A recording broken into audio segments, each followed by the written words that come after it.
Lo cuento tal como pasó, porque si me hubiera quedado callado, todavía estaría con ojeras, cobrando lo mismo y tragándome la bilis.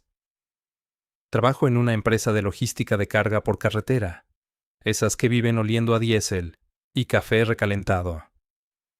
Desde el patio se veían las mulas alineadas como bestias de feria, y dentro de la oficina, la cadena de correos creciendo como enredadera en casa abandonada. Mi puesto era anodino, analista de costos. Mi jefe, en cambio, era puro ruido, corbatas chillonas, reloj dorado y una sonrisa que no llegaba a los ojos. Se llamaba Mauricio. Con los clientes era encanto líquido, con su equipo, piedra pómez. La primera vez que me cayó mal fue por algo pequeño, una factura duplicada que me achacó enfrente de todos. La segunda, cuando descubrió que los viáticos no cuadraban y nos hizo quedarnos un sábado completo para aprender. Jamás entendí cómo podía ser tan quisquilloso con los viáticos y tan ciego con otras cosas. A Jimena, que llevaba 7 años en la empresa, la empujó al filo con un memorando por negligencia. Una semana después, la despidieron por pérdida de confianza. Yo había visto a Jimena llorar en el baño, con las manos temblándole como si hubiera tomado 3 tintos seguidos. Tenía un bebé, de 9 meses. Hay un detalle. A mí me gustan los números no por las cifras, sino por las historias que esconden. Un reporte contable puede ser un mapa del tesoro si sabes leerlo, y empecé a notar pequeñas islas, proveedores nuevos con nombres genéricos, órdenes de compra que se cerraban minutos después de abrirse, rutas con kilómetros imposibles. Cuando alguien crea un laberinto, suele olvidar borrar una esquina. Mauricio era bueno, cubriendo huellas de frente, pero no de lado. Pedí ver los respaldos de 3 proveedores recién agregados. La regla interna exigía 5 cotizaciones para contratación nueva. Esos 3 habían entrado con excepción por urgencia operativa. ¿Urgencia? Las 3 urgencias habían ocurrido en días sin pico de operaciones. Además, los correos de aprobación fueran enviados desde la cuenta de Mauricio a las 11:47 de la noche, 11:53 de la noche y 12:06 de la mañana. Un patrón. Y adjuntaban cotizaciones de empresas, con logos que parecían nacidos del mismo PowerPoint. Anoté los N y T. Los crucé con la base pública. 2 eran reales pero dormidas, sin movimiento en los últimos años. El tercero tenía representante legal, un tal Iván R. Lo busqué. El apellido me sonó. Era el mismo que Mauricio mencionaba cuando presumía que su cuñado era un berraco. No soy policía ni hacker. No me metí en nada ilegal. Usé lo que estaba a la mano: políticas internas, trazabilidad de correos y el viejo método de preguntar, como si uno fuera bobo. Le pedí a Mauricio, a compras, una breve aclaración sobre la excepción. Respuesta de 3 renglones. Se actuó conforme al manual 4.2. Por favor, no retrasar contabilidad. Con esa línea, me envió una invitación a reunión para el lunes. Título: Alineación de roles. En lenguaje Mauricio, te voy a dar tu jalón de orejas. Ese fin de semana, lo pasé en la mesa del comedor con un portátil que ya no daba más, copiando y pegando datos en una hoja enorme. Rutas, kilómetro inicial, terminal, placas, conductor asignado, proveedor de servicio complementario, fecha de OC, hora de OC, correo de aprobación, firma. Nada sofisticado. Al lado, una columna que llamé Cosas raras con marcas. OC, 11:53 p.m. Mismo teléfono de contacto. Mismo formato de cotización con otro logo. Urgencia sin pico.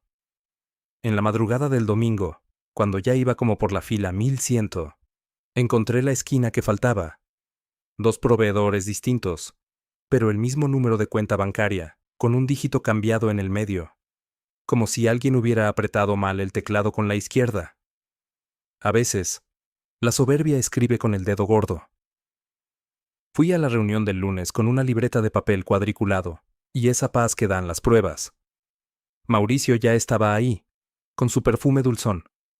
También estaba Débora, de Recursos Humanos, a quien yo había copiado en el último correo por cultura de transparencia. Mauricio se plantó con un discurso sobre jerarquías, flujo de comunicación, y cómo mi inquietud había causado ruido en compras. Me aguanté. Cuando se detuvo a respirar, le pedí permiso para compartir 2 cositas. Primero saqué 3 cotizaciones impresas. Puse una al lado de la otra. Le señalé el margen. El logo flotaba 1 milímetro más a la derecha.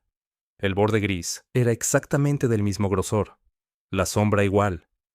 ¡Qué coincidencia!, dijo él, sonriendo con los dientes.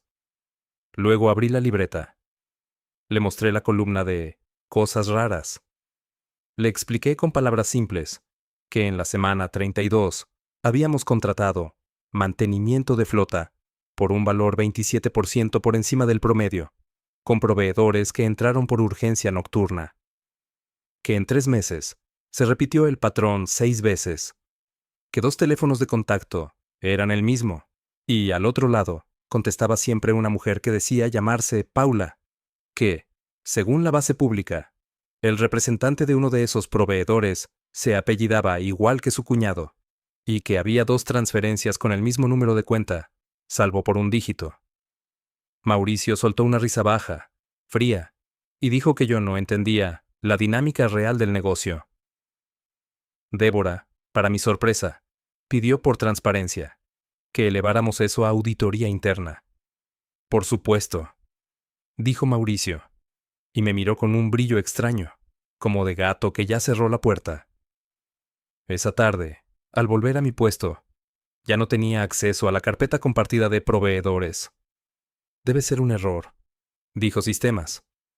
En el pasillo, escuché a Mauricio decir algo sobre unión de equipos, que sonaba a amenaza. Me llegó un correo con un plan de mejora para mí, firmado por él, metas vagas, tono paternalista, y una línea final: cualquier desviación será causal de medidas. No soy de sangre espesa. Fui a casa, me hice un sándwich triste y me senté con un cuaderno nuevo. Llamé a mi papá, que trabajó 30 años de conductor, y todavía cree que la justicia tarda, pero llega. Junte todo, mijo, pero no brinque solo. Me dijo. Tenía razón. Dentro del manual, además de auditoría interna, existía un canal de denuncias anónimas administrado por un tercero. Lo supe porque Recursos había dado esa capacitación de compromiso ético, donde todos cabeceamos. Fui a releer la política. Aceptaban documentos, timeline y contactos. No era anónimo para el tercero, pero sí para la empresa. Me tomó 2 noches armar un archivo limpio. Fechas, correos, trazas, comparativos de precios, capturas de la base pública, fotos de los contratos, que yo mismo registré con mi celular en la impresora cuando nadie miraba. Sin opiniones, solo hechos. Cerré con una nota. Hace 2 semanas, despidieron a Jimena por pérdida de confianza. Ella no tenía acceso a autorizaciones nocturnas. La empresa del canal de denuncias respondió en 3 días que habían recibido el caso y que se asignaría un investigador. Seguí yendo a la oficina como si nada, con mi plan de mejora colgado como collar. Mauricio andaba más dulce que de costumbre. Un día trajo donas. Otro día nos permitió irnos 15 minutos antes. Me reía por dentro, pero trataba de no mostrarlo, porque también estaba asustado. A Jimena la vi una tarde en el supermercado, con el bebé dormido en el coche, y sentí que tenía una deuda. A las 2 semanas, aparecieron 2 personas nuevas en recepción. A cualquiera le habrían parecido proveedores o clientes, pero traían ese silencio de la gente que mira a través. Uno se presentó como consultor del canal ético y pidió hablar con auditoría interna, compras y contabilidad. Al día siguiente, pidieron también acceso a sistemas. Pidieron trazabilidad de IPs, logs de servidores, bitácoras de aprobaciones, Accesos nocturnos. A mí no me preguntaron nada. A Mauricio le vi la mandíbula tensa. El viernes, casi a las 6, convocaron una reunión extraordinaria en la sala grande. Entró el gerente general, 2 señores de traje, Débora, jefe de compras, y Mauricio. Yo no estaba invitado, pero desde mi puesto, a través del vidrio, vi las manos y los gestos. No sé qué dijeron. Sé que, a los 20 minutos, Mauricio salió rojo, con paso rápido, y pasó frente a mi escritorio sin mirar. Al lunes siguiente, su correo estaba desactivado, y en su silla había una plantica que nadie reclamó. Un comunicado interno informó que el señor Mauricio P. se desvincula de la compañía por razones personales. Nadie dijo nada, pero el aire olía a tormenta que recién descargó. No hubo aplausos. No hubo fiesta. Hubo silencios aliviados. Me citaron con auditoría. Querían entender cómo había notado el patrón. Les expliqué, otra vez, con la libreta. Me pidieron enviar los archivos. Les dije que ya todo estaba en el canal. Me dijeron, con un tono profesional pero cálido, que había sido de gran ayuda.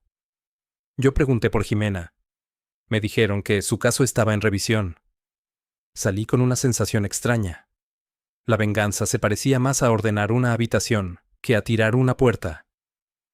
Los días siguientes, se supo lo justo, que los 3 proveedores habían emitido facturas por servicios que no se prestaron o se sobrefacturaron, que las excepciones nocturnas habían sido una manera de saltarse el control de cotizaciones, que el representante legal de uno de ellos tenía vínculos familiares con Mauricio.